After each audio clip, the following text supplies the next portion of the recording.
कुछ परिजादों से ये हिजर कैसे झेला है।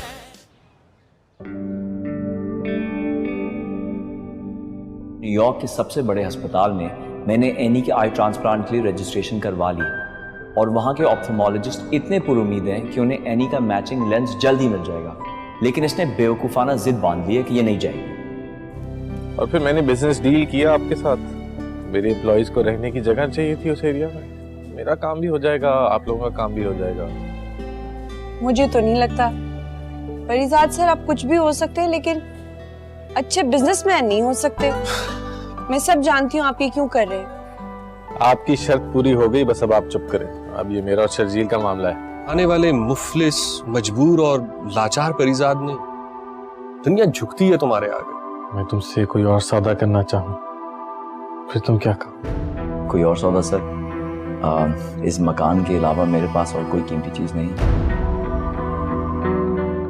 ड्रामा सीरियल परिजाद के नेक्स्ट एपिसोड में आप लोग देखेंगे परिजाद ने सेठ शहबाज के साथ साथ पूरी शहर पर अपने नाम की दाग बैठा दी, लेकिन अपने दिल का हाल वो एनी से नहीं कर पाया। और जब शर्जील एनी की आंखों के इलाज के लिए अपना घर भेजने को तैयार है तो परिजाद कैसे पीछे हट सकता है। लेकिन एनी की खुददारी के आगे इसकी भी हाथ बंधे है। परिजाद चाहे तो 1 मिनट में तमाम बंदोबस्त कर सकता है, न सिर्फ आई डोनेशन का बल्कि इसके इलाज का सारा खर्चा, आने जाने और रिहाइश का खर्चा। लेकिन एनी को तसल्ली देने के लिए वो कहता है मैं शर्जील का घर खरीद रहा हूँ। परिजाद शर्जील को अपने ऑफिस में बुलवाकर पूछता है मैं तुमसे कोई और सौदा करना चाहूँ तो फिर तुम क्या कहोगे। शर्जील हैरान होकर कहता है कोई और सौदा, लेकिन मेरे पास तो उस मकान के अलावा और कोई कीमती चीज नहीं। परिजाद को क्या पड़ी है इसके मकान की, लेकिन ये तो कंफर्म है कि वो एनी का सौदा तो नहीं करेगा। शर्जील से जिस तरह इसकी नेचर है वो इतना खुदगर्ज नहीं हो सकता कि मुझसे पैसे ले लो, घर भी रखो और एनी को छोड़ दो मेरे लिए। नावल के हिसाब से वो अपने दिल में एनी की मोहब्बत की आग जलाकर बैठा है। परिजाद किसी के सामने जाहिर नहीं होने देगा सिवाय नासास के।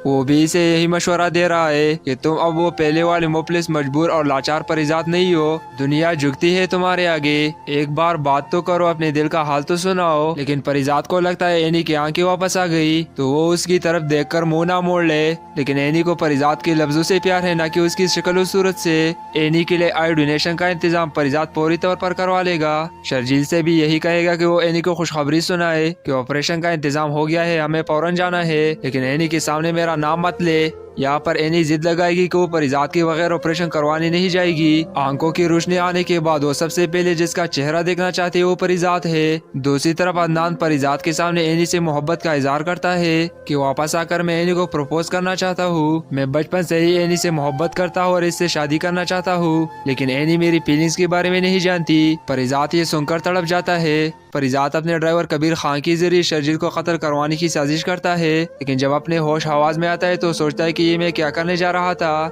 मैं तो गुनाह कर रहा हूँ। फौरन कबीर खान को रोक लेता है कि ऐसा कुछ मत करना। अगली दिन एनी की फ्लाइट थी और वो परिजाद को ताकीद करके गई थी अगर आप वहाँ नहीं आएंगे तो मैं ऑपरेशन नहीं करवाऊंगी। इसके ऑपरेशन में तकरीबन 2 महीने लग जाने थे। परिजाद हामी भर लेता है।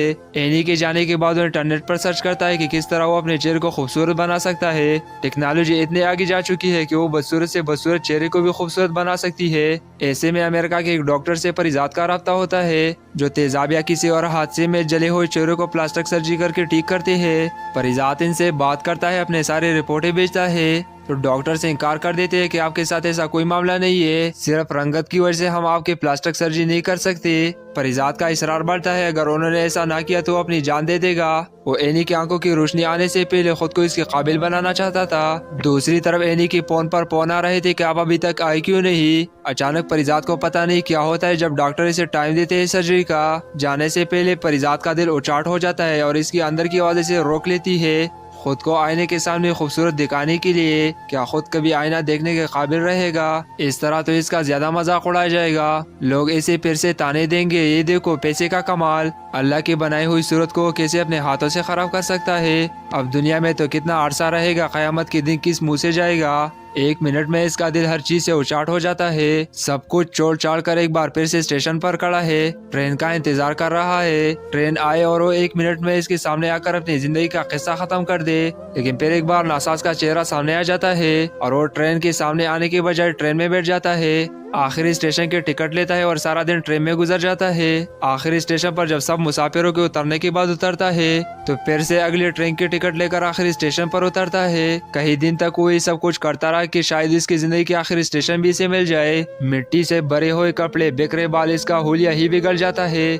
आखिर जिस स्टेशन पर उतरता है तो अगली ट्रेन के टिकट लेने के लिए इसके जेब में पैसे भी नहीं थे। स्टेशन पर बैठ जाता है। इसका हुलिया देखकर पास खड़ा रेडी वाला रोटी और पकोड़े से पकड़ाता है कि शायद बहुत जरूरतमंद है और साथ दुआ करने को कहता है कि आजकल कारोबार में बहुत मंदा है, मेरे लिए दुआ कीजिए कि काम चल पड़े। दूसरी तरफ परिजात के मुलाजिम, मैनेजर, ड्राइवर सब इसकी तलाश में मारे मारे फिर रही है। किसी को खबर नहीं कि वो कहाँ गया। परिजात का ही दिन तक स्टेशन पर बैठा रहा एक दरख्त के नीचे। किसी ने चादर डाल दी सर्दी की वजह से तो किसी ने खाना दे दिया फकीर समझकर। दाढ़ी मूछे बढ़ चुके वो वाकई फकीर साई लगने लगा था। कुछ पुलिस वालों ने इसे चोर समझकर प्लेटफार्म से उठाने की कोशिश की तो यही रेडी वाली सामने आ गया। ना साहब, बहुत बड़ी बुजुर्ग हस्ती है, इसे तंग करके अल्लाह को नाराज करोगे। परिजात अपना सर पकड़ लेता है, ये सब क्या हो रहा है। वो गुस्से में डांटा है, मैं कोई बुजुर्ग हस्ती नहीं हूँ, पागल हो गए हो तुम सब लोग। जिस पर रेडी वाला कहता है, देखा साहब, इतनी आजिज़ी और किसमें होती है। यू स्टेशन पर मुस्तकिल ठिकाना इस दरख्त के नीचे परिजात का बन जाता है। कोई आता जाता खाना दे जाता है तो कोई चादर चढ़ा जाता है। एक ही सूट इतने महीनों से पहन रखा था जो जगह जगह से पट चुका था, वो वही पड़ा रहता। आहिस्ता आहिस्ता इसके गिर्द मुरीदों की कतारें बनना शुरू हो चुकी थी। वो सबको डांटा, गालियां देता, पागल हो तुम सब लोग। रेडी वाली शौकिया की भी दिहाड़ी लगना शुरू हो चुकी थी। इतनी रश की वजह से वो बहुत खुश था और ऊंचे ऊंचे नारे लगाता। मैंने इससे दुआ करवाई थी, मेरा कारोबार चल पड़ा। दूर दूर तक इस स्टेशन वाले बाबे की दुमें मच जाती है। लोग ट्रेनों के सफर करके इस तक पहुंचते हैं दुआ करवाने। परिजात सबको भगाता है, जो खुद अपने लिए दुआ नहीं कर सका वो तुम लोगों के लिए क्या करेगा। और हैरत अंगेज की तौर पर लोगों की मुरादी पूरी होना शुरू हो चुकी थी। किसी का प्राइस बॉन्ड निकल आया तो बाबे की दुआ समझकर चढ़ावे चढ़ाने आ गया। किसी के हाँ औलादी नारीना हो गई तो स्टेशन वाले बाबे को क्रेडिट दिया जाता। हालांकि कहानी यहाँ से बहुत लंबी है कि किस तरह वो स्टेशन से भागा, किसी दूसरे गांव गए, वहाँ पर भी लोगों ने इसे बुजुर्ग समझकर दुआई करवाई। कैसे इसका ड्राइवर कबीर खाने से ढूंढता हुआ उस गांव तक पहुंचा। दूर से इस बाबे को देखकर दुआ करवाने आया अपने मालिक की तस्वीर लेकर कि दुआ कर दीजिए कि हमारे मालिक हमें मिल जाए। परिजात अपने ही हाथों में अपनी तस्वीर देखकर हैरान है। कबीर खान ने इसे नहीं पहचाना क्योंकि इसका हुलिया इस कदर बिगड़ चुका था कि वो सोच भी नहीं सकता था कि इसके मालिक हो सकती है। वहाँ से दोबारा उसी स्टेशन पर चला जाता है। रेडी वाला शौकिया इसे देखकर बहुत ही ज्यादा खुश होता है। ऊंचे ऊंचे नारे लगाता है, इसे खाने के लिए कुछ देता है। इस अखबार पर जिस पर वो पकोड़े रखकर इसे देता है, इस अखबार में छपी हुई न्यूज को देखकर परिजात हैरान है। ये लुबना की फिल्म हिट होने की खबर थी। इसने सारा क्रेडिट परिजात को दिया था जो न जाने कहाँ चला गया। परिजात एनी के बारे में सोचता है कि इसकी आंखों का ऑपरेशन हो चुका होगा। मुझे वहाँ मौजूद ना पाकर वो कितना परेशान होगी, लेकिन आखिरकार ऐसे भी सब्र आ ही जाएगा। अदनान की और इसकी शादी हो जाएगी। अब तक तो ये सब हो गया होगा। वो ये सब कुछ सोचते सोचते कई दिन गुजर जाते हैं, कई महीने गुजर गए। सर्दी की पहली बारिश होती है। वही बेटा बारिश होने की वजह से इसे ठंड लग जाती है, नमोनिया हो जाता है। सुबह होने तक इसकी हालत बहुत ज्यादा खराब हो जाती है। रेडी वाली शौकिया डॉक्टर को लेकर आता है क्योंकि परिजात तो खुद उठकर चलने के काबिल नहीं रहता। डॉक्टर समझदार था, इसे चेक कर कहता है कि खुद अपने आप को बीमार करने वाले को किसी भी दवाई से आराम नहीं मिल सकता। इसे नजर आ रहा था कि ये कोई बाबा नहीं बल्कि एक जवान आदमी है जिसने जानबूझकर ये जोग ले रखा है। कई दिन गुजर जाते हैं, दवाई से भी आराम नहीं मिलता। एक दिन परिजात को लगता है कि इसकी सांसें उकड़ रही है। इसकी तबीयत काफी ज्यादा खराब हो रही थी। एक ट्रेन आकर रुकती है। कुछ मुसाफिर उतरते हैं, कुछ चलते हैं। इनमें से एक जवान जोड़ा उतरता है। रेडी वाले शौकिया से स्टेशन वाले बाबे के बारे में पूछता है, क्या वो इसी स्टेशन पर होते हैं? हमने दुआ करवानी है। वो दरख्त की तरफ इशारा करता है कि वो बेटे हैं, लेकिन आजकल बहुत बीमार है, किसी से नहीं मिल रहे। इस पर लड़की कहते हैं, मैं दूर से दुआ करवा कर आ जाऊंगी, मैं इसे तंग नहीं करूंगी। परिजात की सांसें उकड़ रही थी। अचानक इसे कदमों की चाप सुनाई देती है और फिर कोई इसके करीब आकर बैठ जाता है। परिजात कहना चाहता है, चले जाओ यहाँ से। अचानक धीमी आवाज में एक लड़की बोलती है, आपके बारे में मुझे पता चला था, मैं आपसे दुआ करवाने आई हूँ। मेरा सबसे करीबी दोस्त, मेरा सब कुछ, नाराज होकर पता नहीं कहाँ चला गया।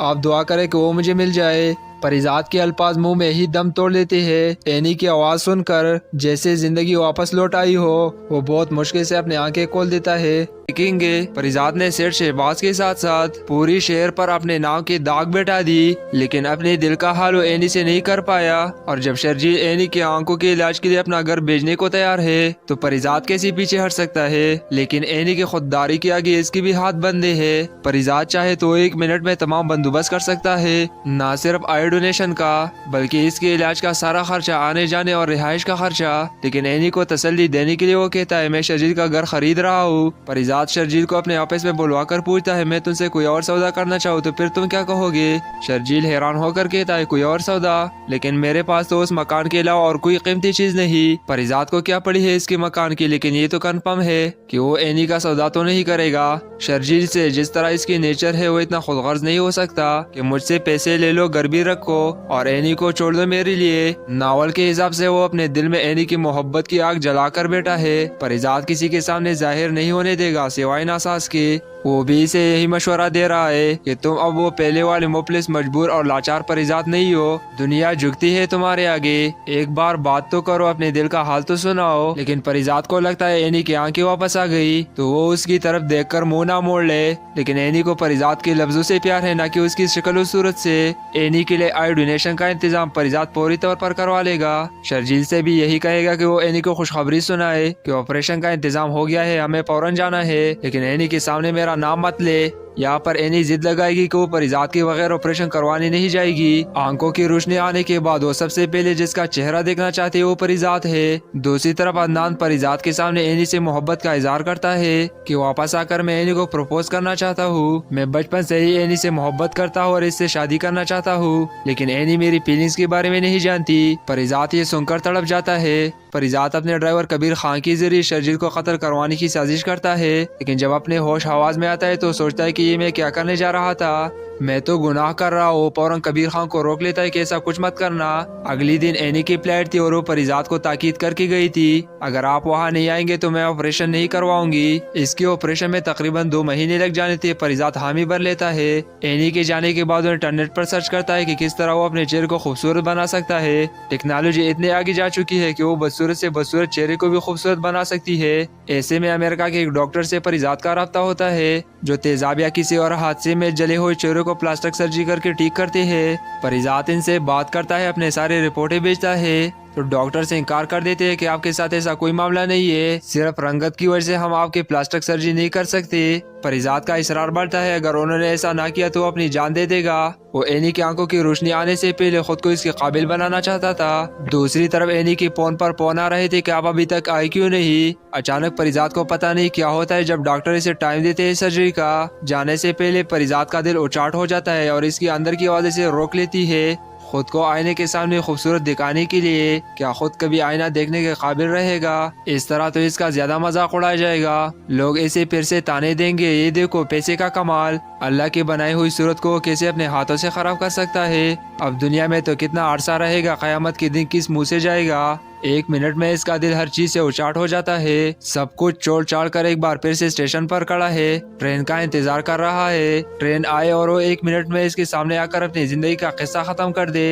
लेकिन फिर एक बार नासाज का चेहरा सामने आ जाता है और वो ट्रेन के सामने आने के बजाय ट्रेन में बैठ जाता है। आखिरी स्टेशन के टिकट लेता है और सारा दिन ट्रेन में गुजर जाता है। आखिरी स्टेशन पर जब सब मुसाफिरों के उतरने के बाद उतरता है तो फिर से अगली ट्रेन की टिकट लेकर आखिरी स्टेशन पर उतरता है। कई दिन तक वो ये सब कुछ करता रहा कि शायद इसकी जिंदगी के आखिरी स्टेशन भी इसे मिल जाए। मिट्टी से भरे हुए कपड़े, बिखरे बाल, इसका हुलिया ही बिगड़ जाता है। आखिर जिस स्टेशन पर उतरता है तो अगली ट्रेन के टिकट लेने के लिए इसके जेब में पैसे भी नहीं थे। स्टेशन पर बैठ जाता है। इसका हुलिया देखकर पास खड़ा रेडी वाला रोटी और पकोड़े से पकड़ाता है कि शायद बहुत जरूरतमंद है और साथ दुआ करने को कहता है कि आजकल कारोबार में बहुत मंदा है, मेरे लिए दुआ कीजिए कि काम चल पड़े। दूसरी तरफ परिजात के मुलाजिम, मैनेजर, ड्राइवर सब इसकी तलाश में मारे मारे फिर रही है। किसी को खबर नहीं कि वो कहाँ गया।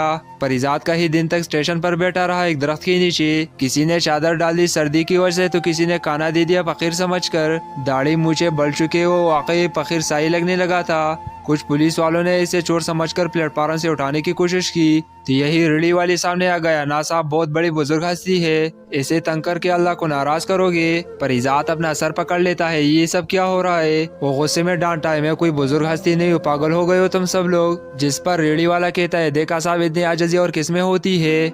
यूं स्टेशन पर मुस्तकिल ठिकाना इस दरख्त के नीचे परिजात का बन जाता है। कोई आता जाता खाना दे जाता है तो कोई चादर चढ़ा जाता है। एक ही सूट इतने महीनों से पहन रखा था जो जगह जगह से पट चुका था, वो वही पड़ा रहता। आहिस्ता आहिस्ता इसके गिर्द मुरीदों की कतारें बनना शुरू हो चुकी थी। वो सबको डांटता, गालियां देता, पागल हो तुम सब लोग। रेडी वाली शौकिया की भी दिहाड़ी लगना शुरू हो चुकी थी। इतनी रश की वजह से वो बहुत खुश था और ऊंचे ऊंचे नारे लगाता। मैंने इससे दुआ करवाई थी, मेरा कारोबार चल पड़ा। दूर दूर तक इस स्टेशन वाले बाबे की दुमें मच जाती है। लोग ट्रेनों के सफर करके इस तक पहुंचते हैं दुआ करवाने। परिजात सबको भगाता है, जो खुद अपने लिए दुआ नहीं कर सका वो तुम लोगों के लिए क्या करेगा। और हैरत अंगेज की तौर पर लोगों की मुरादी पूरी होना शुरू हो चुकी थी। किसी का प्राइस बॉन्ड निकल आया तो बाबे की दुआ समझकर चढ़ावे चढ़ाने आ गया। किसी के हाँ औलादी नारी ना हो गई तो स्टेशन वाले बाबे को क्रेडिट दिया जाता।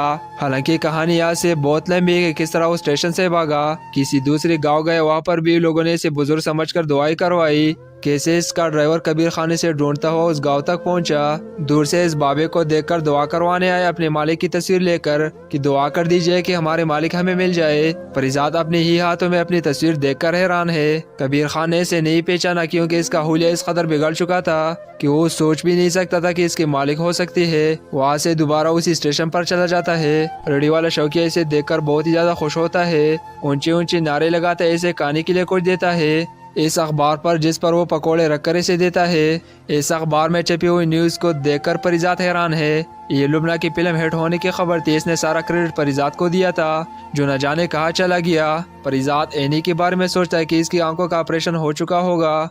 मुझे वहाँ मौजूद ना पाकर वो कितना परेशान होगी, लेकिन आखिरकार ऐसे भी सबर आ ही जाएगा। अदनान की और इसकी शादी हो जाएगी। अब तक तो ये सब हो गया होगा। वो ये सब कुछ सोचते सोचते कई दिन गुजर जाते हैं, कई महीने गुजर गए। सर्दी की पहली बारिश होती है। वही बेटा बारिश होने की वजह से इसे ठंड लग जाती है, नमोनिया हो जाता है। सुबह होने तक इसकी हालत बहुत ज्यादा खराब हो जाती है। रेडी वाली शौकिया डॉक्टर को लेकर आता है क्योंकि परिजात तो खुद उठकर चलने के काबिल नहीं रहता। डॉक्टर समझदार था, इसे चेक कर कहता है कि खुद अपने आप को बीमार करने वाले को किसी भी दवाई से आराम नहीं मिल सकता। ऐसे नजर आ रहा था कि ये कोई बाबा नहीं बल्कि एक जवान आदमी है जिसने जानबूझकर ये जोग ले रखा है। कई दिन गुजर जाते हैं, दवाई से भी आराम नहीं मिलता। एक दिन परिजात को लगता है कि इसकी सांसें उखड़ रही है। इसकी तबीयत काफी ज्यादा खराब हो रही थी। एक ट्रेन आकर रुकती है। कुछ मुसाफिर उतरते हैं, कुछ चलते हैं। इनमें से एक जवान जोड़ा उतरता है। रेडी वाले शौकिया से स्टेशन वाले बाबे के बारे में पूछता है, क्या वो इसी स्टेशन पर होते हैं? हमने दुआ करवानी है। वो दरख्त की तरफ इशारा करता है कि वो बेटे हैं, लेकिन आजकल बहुत बीमार है, किसी से नहीं मिल रहे। इस पर लड़की कहते हैं, मैं दूर से दुआ करवा कर आ जाऊंगी, मैं इसे तंग नहीं करूंगी। परिजात की सांसें उखड़ रही थी। अचानक इसे कदमों की चाप सुनाई देती है और फिर कोई इसके करीब आकर बैठ जाता है। परिजात कहना चाहता है, चले जाओ यहाँ से। अचानक धीमी आवाज में एक लड़की बोलती है, आपके बारे में मुझे पता चला था, मैं आपसे दुआ करवाने आई हूँ। मेरा सबसे करीबी दोस्त, मेरा सब कुछ नाराज होकर पता नहीं कहाँ चला गया। आप दुआ करें कि वो मुझे मिल जाए। परिजात के अल्फाज मुंह में ही दम तोड़ लेते हैं। एनी की आवाज सुनकर जैसे जिंदगी वापस लौट आई हो, वो बहुत मुश्किल से अपनी आंखें खोल देता है। देखेंगे परिजात ने सेठ शहबाज के साथ साथ पूरी शहर पर अपने नाम की दाग बैठा दी, लेकिन अपने दिल का हाल वो एनी से नहीं कर पाया। और जब शर्जील एनी की आंखों के इलाज के लिए अपना घर भेजने को तैयार है तो परिजात कैसे पीछे हट सकता है। लेकिन एनी की खुददारी के आगे इसके भी हाथ बंधे है। परिजात चाहे तो 1 मिनट में तमाम बंदोबस्त कर सकता है, न सिर्फ आई डोनेशन का बल्कि इसके इलाज का सारा खर्चा, आने जाने और रिहाइश का खर्चा। लेकिन एनी को तसल्ली देने के लिए वो कहता है, मैं शर्जील का घर खरीद रहा हूँ। परिजात शर्जील को अपने ऑफिस में बुलवा कर पूछता है, मैं तुमसे कोई और सौदा करना चाहूँ तो फिर तुम क्या कहोगे? शर्जील हैरान होकर कहता है, कोई और सौदा? लेकिन मेरे पास तो उस मकान के अलावा और कोई कीमती चीज नहीं। परिजात को क्या पड़ी है इसके मकान की, लेकिन ये तो कंफर्म है कि वो एनी का सौदा तो नहीं करेगा। शर्जील से जिस तरह इसकी नेचर है वो इतना खुदगर्ज नहीं हो सकता कि मुझसे पैसे ले लो, घर भी रखो और एनी को छोड़ दो मेरे लिए। नावल के हिसाब से वो अपने दिल में एनी की मोहब्बत की आग जलाकर बैठा है। परिजात किसी के सामने जाहिर नहीं होने देगा सिवाय नासास के। वो भी इसे यही मशवरा दे रहा है कि तुम अब वो पहले वाले मुफलिस, मजबूर और लाचार परिजात नहीं हो। दुनिया झुकती है तुम्हारे आगे, एक बार बात तो करो, अपने दिल का हाल तो सुनाओ। लेकिन परिजात को लगता है एनी की आंखें वापस आ गई तो वो उसकी तरफ देखकर मुंह ना मोड़ ले। लेकिन एनी को परिजात के लफ्जों से प्यार है, न कि उसकी शक्ल और सूरत से। एनी के लिए आई डोनेशन का इंतजाम परिजात पूरी तौर पर करवा लेगा। शर्जील से भी यही कहेगा कि वो एनी को खुशखबरी सुनाए कि ऑपरेशन का इंतजाम हो गया है, हमें फौरन जाना है। लेकिन एनी के सामने मेरा नाम मत ले। यहाँ पर एनी जिद लगाएगी कि वो परिजात के बगैर ऑपरेशन करवाने नहीं जाएगी। आंखों की रोशनी आने के बाद वो सबसे पहले जिसका चेहरा देखना चाहती है वो परिजात है। दूसरी तरफ अदनान परिजात के सामने एनी से मोहब्बत का इजहार करता है कि वापस आकर मैं एनी को प्रपोज करना चाहता हूँ। मैं बचपन से ही एनी से मोहब्बत करता हूँ और इससे शादी करना चाहता हूँ, लेकिन एनी मेरी फीलिंग्स के बारे में नहीं जानती। परिजात ये सुनकर तड़प जाता है। परिजात अपने ड्राइवर कबीर खान के जरिए शर्जील को कत्ल करवाने की साजिश करता है, लेकिन जब अपने होश हवास में आता है तो सोचता है कि ये मैं क्या करने जा रहा था, मैं तो गुनाह कर रहा हूँ। फौरन कबीर खान को रोक लेता है कि ऐसा कुछ मत करना। अगली दिन एनी की फ्लाइट थी और वो परिजात को ताकीद करके गई थी, अगर आप वहाँ नहीं आएंगे तो मैं ऑपरेशन नहीं करवाऊंगी। इसके ऑपरेशन में तकरीबन 2 महीने लग जाने थे। परिजात हामी भर लेता है। एनी के जाने के बाद वो इंटरनेट पर सर्च करता है कि किस तरह वो अपने चेहरे को खूबसूरत बना सकता है। टेक्नोलॉजी इतने आगे जा चुकी है कि वो बदसूरत से बदसूरत चेहरे को भी खूबसूरत बना सकती है। ऐसे में अमेरिका के एक डॉक्टर से परिजात का राब्ता होता है जो तेजाब या किसी और हादसे में जले हुए चेहरे को प्लास्टिक सर्जरी करके ठीक करते हैं। परिजात इनसे बात करता है, अपने सारे रिपोर्टें भेजता है तो डॉक्टर से इनकार कर देते हैं कि आपके साथ ऐसा कोई मामला नहीं है, सिर्फ रंगत की वजह से हम आपके प्लास्टिक सर्जरी नहीं कर सकते। परिजात का इसरार बढ़ता है, अगर उन्होंने ऐसा ना किया तो अपनी जान दे देगा। वो एनी की आंखों की रोशनी आने से पहले खुद को इसके काबिल बनाना चाहता था। दूसरी तरफ एनी के फोन पर फोन आ रहे थे कि आप अभी तक आए क्यों नहीं। अचानक परिजात को पता नहीं क्या होता है जब डॉक्टर इसे टाइम देते हैं सर्जरी का। जाने से पहले परिजात का दिल उचाट हो जाता है और इसकी अंदर की आवाज़ इसे रोक लेती है, खुद को आईने के सामने खूबसूरत दिखाने के लिए। क्या खुद कभी आईना देखने के काबिल रहेगा? इस तरह तो इसका ज्यादा मजाक उड़ाया जाएगा, लोग इसे फिर से ताने देंगे, ये देखो पैसे का कमाल, अल्लाह की बनाई हुई सूरत को कैसे अपने हाथों से खराब कर सकता है। अब दुनिया में तो कितना अरसा रहेगा, कयामत के दिन किस मुंह से जाएगा। 1 मिनट में इसका दिल हर चीज से उचाट हो जाता है। सब कुछ छोड़ छाड़ कर एक बार फिर से स्टेशन पर खड़ा है, ट्रेन का इंतजार कर रहा है। ट्रेन आए और वो 1 मिनट में इसके सामने आकर अपनी जिंदगी का किस्सा खत्म कर दे। लेकिन फिर एक बार नासाज का चेहरा सामने आ जाता है और वो ट्रेन के सामने आने के बजाय ट्रेन में बैठ जाता है। आखिरी स्टेशन के टिकट लेता है और सारा दिन ट्रेन में गुजर जाता है। आखिरी स्टेशन पर जब सब मुसाफिरों के उतरने के बाद उतरता है तो फिर से अगले ट्रेन के टिकट लेकर आखिरी स्टेशन पर उतरता है। कई दिन तक वो ये सब कुछ करता रहा कि शायद इसकी जिंदगी के आखिरी स्टेशन भी इसे मिल जाए। मिट्टी से भरे हुए कपड़े, बिखरे बाल, इसका हुलिया ही बिगड़ जाता है। आखिर जिस स्टेशन पर उतरता है तो अगले ट्रेन के टिकट लेने के लिए इसके जेब में पैसे भी नहीं थे। स्टेशन पर बैठ जाता है। इसका हुलिया देखकर पास खड़ा रेडी वाला रोटी और पकोड़े से पकड़ाता है कि शायद बहुत जरूरतमंद है और साथ दुआ करने को कहता है कि आजकल कारोबार में बहुत मंदा है, मेरे लिए दुआ कीजिए कि काम चल पड़े। दूसरी तरफ परिजात के मुलाजिम, मैनेजर, ड्राइवर सब इसकी तलाश में मारे मारे फिर रही है। किसी को खबर नहीं कि वो कहाँ गया। परिजात का ही दिन तक स्टेशन पर बैठा रहा एक दरख्त के नीचे। किसी ने चादर डाल दी सर्दी की वजह से तो किसी ने काना दे दिया फकीर समझकर। दाढ़ी मूछे बढ़ चुके वो वाकई फकीर साई लगने लगा था। कुछ पुलिस वालों ने इसे चोर समझकर प्लेटफार्म से उठाने की कोशिश की तो यही रेडी वाली सामने आ गया। ना साहब, बहुत बड़ी बुजुर्ग हस्ती है, इसे तंग करके अल्लाह को नाराज करोगे। परिजात अपना सर पकड़ लेता है, ये सब क्या हो रहा है। वो गुस्से में डांटा है, मैं कोई बुजुर्ग हस्ती नहीं हूँ, पागल हो गए हो तुम सब लोग। जिस पर रेडी वाला कहता है, देखा साहब, इतनी आजिज़ी और किस्में होती है। यू स्टेशन पर मुस्तकिल ठिकाना इस दरख्त के नीचे परिजात का बन जाता है। कोई आता जाता खाना दे जाता है तो कोई चादर चढ़ा जाता है। एक ही सूट इतने महीनों से पहन रखा था जो जगह जगह से पट चुका था, वो वही पड़ा रहता। आहिस्ता आहिस्ता इसके गिर्द मुरीदों की कतारें बनना शुरू हो चुकी थी। वो सबको डांटा, गालियां देता, पागल हो तुम सब लोग। रेडी वाली शौकिया की भी दिहाड़ी लगना शुरू हो चुकी थी। इतनी रश की वजह से वो बहुत खुश था और ऊंचे ऊंचे नारे लगाता। मैंने इससे दुआ करवाई थी, मेरा कारोबार चल पड़ा। दूर दूर तक इस स्टेशन वाले बाबे की दुमें मच जाती है। लोग ट्रेनों के सफर करके इस तक पहुंचते हैं दुआ करवाने। परिजात सबको भगाता है, जो खुद अपने लिए दुआ नहीं कर सका वो तुम लोगों के लिए क्या करेगा। और हैरत अंगेज की तौर पर लोगों की मुरादी पूरी होना शुरू हो चुकी थी। किसी का प्राइस बॉन्ड निकल आया तो बाबे की दुआ समझकर चढ़ावे चढ़ाने आ गया। किसी के हाँ औलादी नारीना हो गई तो स्टेशन वाले बाबे को क्रेडिट दिया जाता। हालांकि कहानी यहाँ से बहुत लंबी है, किस तरह वो स्टेशन से भागा, किसी दूसरे गांव गए, वहाँ पर भी लोगों ने इसे बुजुर्ग समझकर दुआई करवाई। कैसे इसका ड्राइवर कबीर खाने से ढूंढता हुआ उस गांव तक पहुंचा। दूर से इस बाबे को देखकर दुआ करवाने आया अपने मालिक की तस्वीर लेकर कि दुआ कर दीजिए कि हमारे मालिक हमें मिल जाए। परिजात अपने ही हाथों में अपनी तस्वीर देखकर हैरान है। कबीर खान ने इसे नहीं पहचाना क्योंकि इसका हुलिया इस कदर बिगड़ चुका था कि वो सोच भी नहीं सकता था कि इसके मालिक हो सकती है। वहाँ से दोबारा उसी स्टेशन पर चला जाता है। रेडी वाला शौकिया इसे देखकर बहुत ही ज्यादा खुश होता है। ऊंचे ऊंचे नारे लगाता है, इसे खाने के लिए कुछ देता है। इस अखबार पर जिस पर वो पकोड़े रखकर इसे देता है, इस अखबार में छपी हुई न्यूज को देखकर परिजात हैरान है। ये लुबना की फिल्म हिट होने की खबर थी। इसने सारा क्रेडिट परिजात को दिया था जो न जाने कहाँ चला गया। परिजात एनी के बारे में सोचता है कि इसकी आंखों का ऑपरेशन हो चुका होगा। मुझे वहाँ मौजूद ना पाकर वो कितना परेशान होगी, लेकिन आखिरकार ऐसे भी सब्र आ ही जाएगा। अदनान की और इसकी शादी हो जाएगी। अब तक तो ये सब हो गया होगा। वही सब कुछ सोचते सोचते कई दिन गुजर जाते हैं, कई महीने गुजर गए। सर्दी की पहली बारिश होती है। वही बेटा बारिश होने की वजह से इसे ठंड लग जाती है, नमोनिया हो जाता है। सुबह होने तक इसकी हालत बहुत ज्यादा खराब हो जाती है। रेडी वाली शौकिया डॉक्टर को लेकर आता है क्योंकि परिजात तो खुद उठकर चलने के काबिल नहीं रहता। डॉक्टर समझदार था, इसे चेक कर कहता है कि खुद अपने आप को बीमार करने वाले को किसी भी दवाई से आराम नहीं मिल सकता। इसे नजर आ रहा था कि ये कोई बाबा नहीं बल्कि एक जवान आदमी है जिसने जानबूझकर ये जोग ले रखा है। कई दिन गुजर जाते हैं, दवाई से भी आराम नहीं मिलता। एक दिन परिजात को लगता है कि इसकी सांसें उखड़ रही है। इसकी तबीयत काफी ज्यादा खराब हो रही थी। एक ट्रेन आकर रुकती है। कुछ मुसाफिर उतरते हैं, कुछ चढ़ते हैं। इनमें से एक जवान जोड़ा उतरता है। रेडी वाले शौकिया से स्टेशन वाले बाबे के बारे में पूछता है, क्या वो इसी स्टेशन पर होते हैं?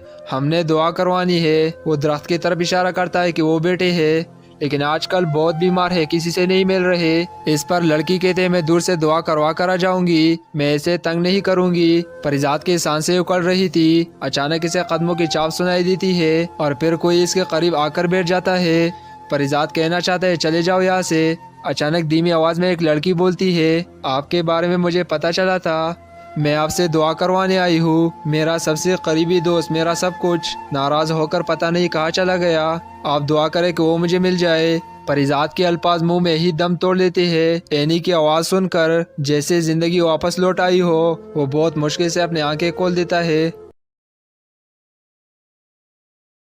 देखेंगे परिजात ने सेठ शहबाज के साथ साथ पूरी शहर पर अपने नाम की दाग बैठा दी, लेकिन अपने दिल का हाल वो एनी से नहीं कर पाया। और जब शर्जील एनी की आंखों के इलाज के लिए अपना घर भेजने को तैयार है तो परिजात कैसे पीछे हट सकता है। लेकिन एनी की खुददारी के आगे इसकी भी हाथ बंधे है। परिजात चाहे तो 1 मिनट में तमाम बंदोबस्त कर सकता है, न सिर्फ आई डोनेशन का बल्कि इसके इलाज का सारा खर्चा, आने जाने और रिहाइश का खर्चा। लेकिन एनी को तसल्ली देने के लिए वो कहता है, मैं शर्जील का घर खरीद रहा हूँ। परिजात शर्जील को अपने ऑफिस में बुलवाकर पूछता है, मैं तुमसे कोई और सौदा करना चाहूँ तो फिर तुम क्या कहोगे? शर्जील हैरान होकर कहता है, कोई और सौदा? लेकिन मेरे पास तो उस मकान के अलावा और कोई कीमती चीज नहीं। परिजात को क्या पड़ी है इसके मकान की, लेकिन ये तो कंफर्म है कि वो एनी का सौदा तो नहीं करेगा। शर्जील से जिस तरह इसकी नेचर है वो इतना खुदगर्ज नहीं हो सकता कि मुझसे पैसे ले लो, घर भी रखो और एनी को छोड़ दो मेरे लिए। नावल के हिसाब से वो अपने दिल में एनी की मोहब्बत की आग जलाकर बैठा है। परिजात किसी के सामने जाहिर नहीं होने देगा सिवाय नासास के।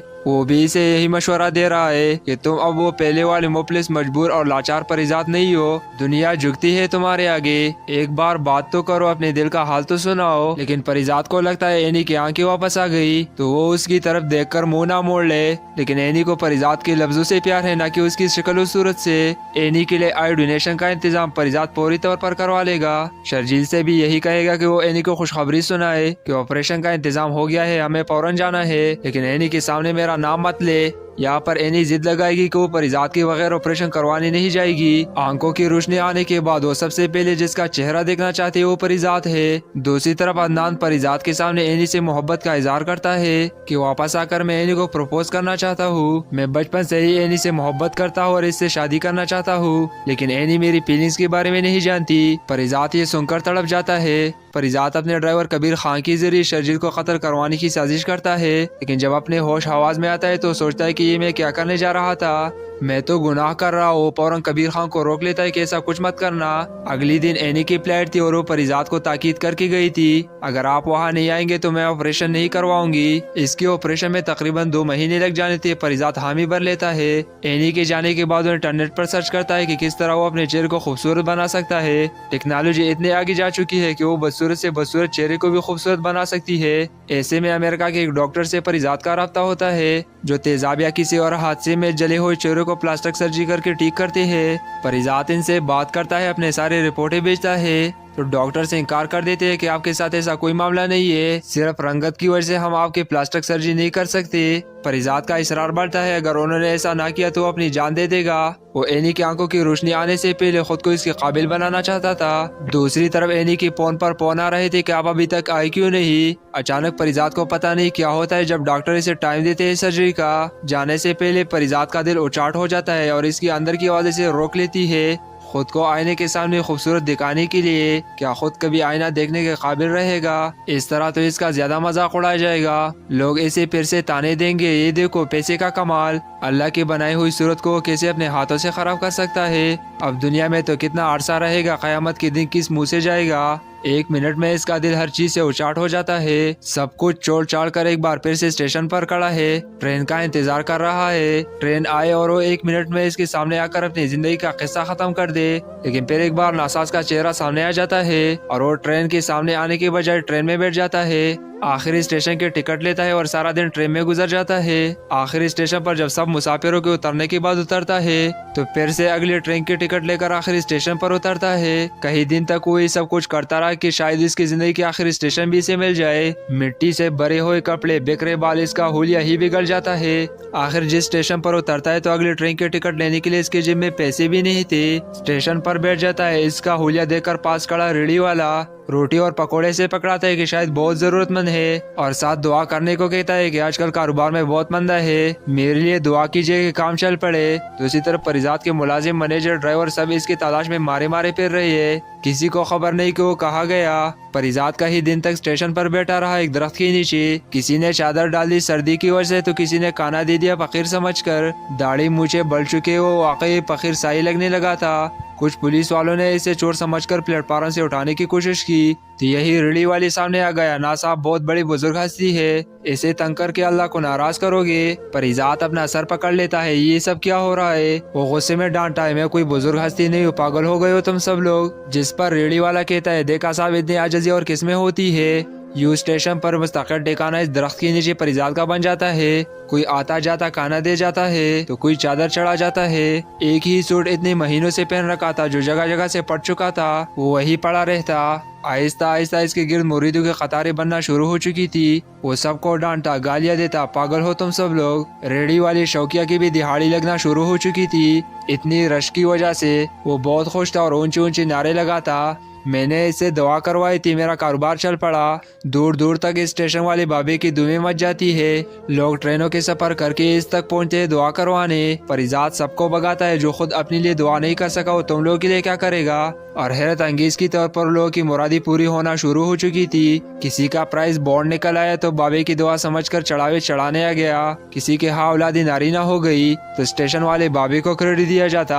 हालांकि कहानी यहाँ से बहुत लंबी है कि किस तरह वो स्टेशन से भागा, किसी दूसरे गांव गए, वहाँ पर भी लोगों ने इसे बुजुर्ग समझकर दुआई करवाई। कैसे इसका ड्राइवर कबीर खाने से ढूंढता हुआ उस गांव तक पहुंचा। दूर से इस बाबे को देखकर दुआ करवाने आया अपने मालिक की तस्वीर लेकर कि दुआ कर दीजिए कि हमारे मालिक हमें मिल जाए। परिजात अपने ही हाथों में अपनी तस्वीर देखकर हैरान है। कबीर खान ने इसे नहीं पहचाना क्योंकि इसका हुलिया इस कदर बिगड़ चुका था कि वो सोच भी नहीं सकता था कि इसके मालिक हो सकती है। वहाँ से दोबारा उसी स्टेशन पर चला जाता है। रेडी वाला शौकिया इसे देखकर बहुत ही ज्यादा खुश होता है। ऊंचे ऊंचे नारे लगाता है, इसे खाने के लिए कुछ देता है। इस अखबार पर जिस पर वो पकोड़े रखकर इसे देता है, इस अखबार में छपी हुई न्यूज को देखकर परिजात हैरान है। ये लुबना की फिल्म हिट होने की खबर थी। इसने सारा क्रेडिट परिजात को दिया था जो न जाने कहाँ चला गया। परिजात एनी के बारे में सोचता है कि इसकी आंखों का ऑपरेशन हो चुका होगा।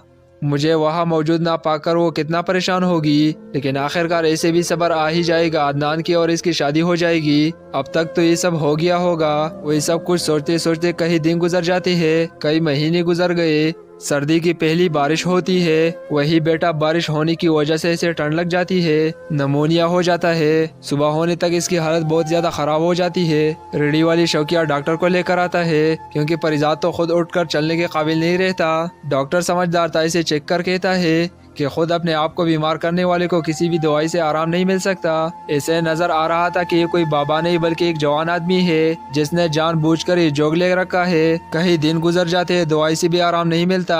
एक दिन परिजाद को लगता है कि इसकी सांसें उकड़ रही है, इसकी तबीयत काफी ज्यादा खराब हो रही थी। एक ट्रेन आकर रुकती है, कुछ मुसाफिर उतरते हैं, कुछ चलते हैं। इनमें से एक जवान जोड़ा उतरता है। रेडी वाले शौकिया से स्टेशन वाले बाबे के बारे में पूछता है, क्या वो इसी स्टेशन पर होते हैं?